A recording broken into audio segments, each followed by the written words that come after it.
Guys, good morning po.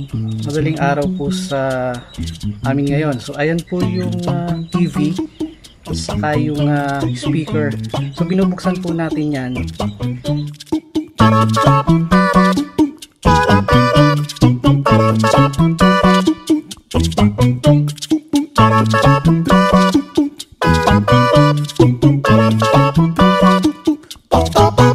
Natin yan everyday, kaya lang hindi natin pwedeng patugtugin kasi bawal po sa YouTube, baka makapiright po tayo. So nandito po tayo sa mga chicks natin.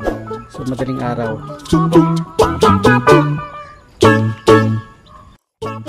Good morning muna kayo sa kanila.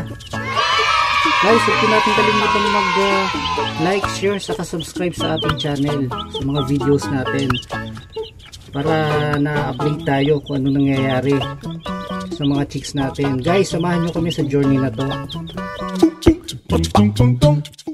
Guys, katulad ng sinabi ko sa inyo dun sa nakaraang video natin, kailangan 4 times nyo silang pakakainin everyday. So magkakaroon kayo ng 30 minutes interval. Pagka naubos yung pagkain, gugutumin nyo sila ng 30 minutes, ganun. So let's say sa umaga 6 AM, tapos maubos siya ng let's say 9 AM. So magbibigay kayo sa kanya mga 9:30 na para hindi sila nagsasawa. Tapos ganun lang po, ganun kadali. Tapos mamaya lilinisin ko na yung painumin na nila sa kapakainan. Guys, gumamit na tayo ng rice hull. Kasi meron na silang kumain ng feeds nila. Ulitin ko ulit, chick booster po yung pagkain nila sa unang sa first day hanggang day 30 nila. Guys, madaling araw po ngayon, 5:45 in the morning. Kailangan kasi merong kakaibot na sakripisyo kahit puyat ka. Kailangan yung gumising na maaga para ma-check ang ating mga alagang chicks, parent stock. Guys, naglagay na ako ng malunggay para ngayon pa lang matuto na silang kumain ng ancestors. Maganda naman sa kanila yan, so importante yan. Guys, ngayong araw na to, i-discuss naman natin yung feeding consumption, yung average feeding consumption ng mga chicks natin from week 1 to week 4 o 1 month. Kung meron kayong ballpen dyan saka papel, pwede pong pa-ready, or pwede nyo namang ulit-ulitin yung video natin para paisulat nyo. Guys, ang average consumption ng feed consumption ng mga chicks natin sa unang linggo, kailangan 12 grams po. Yan.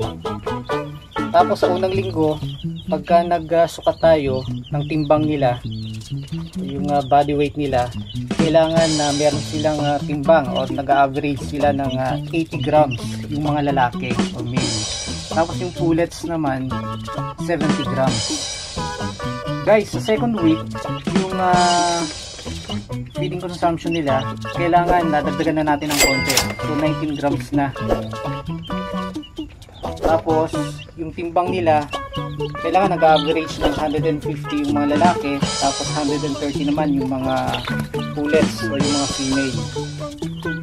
Tapos pang third week naman natin, 24 grams na.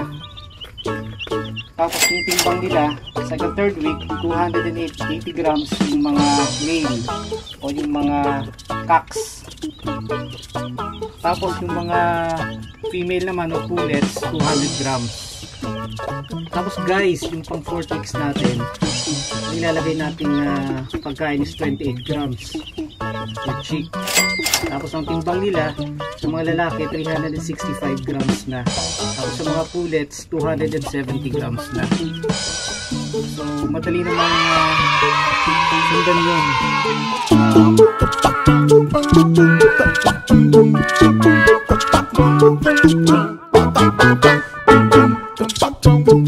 Guys, samahan nyo kami sa journey na to.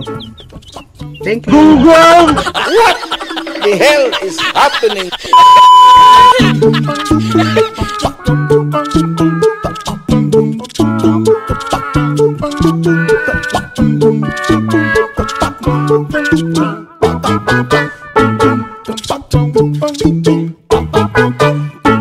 pam pam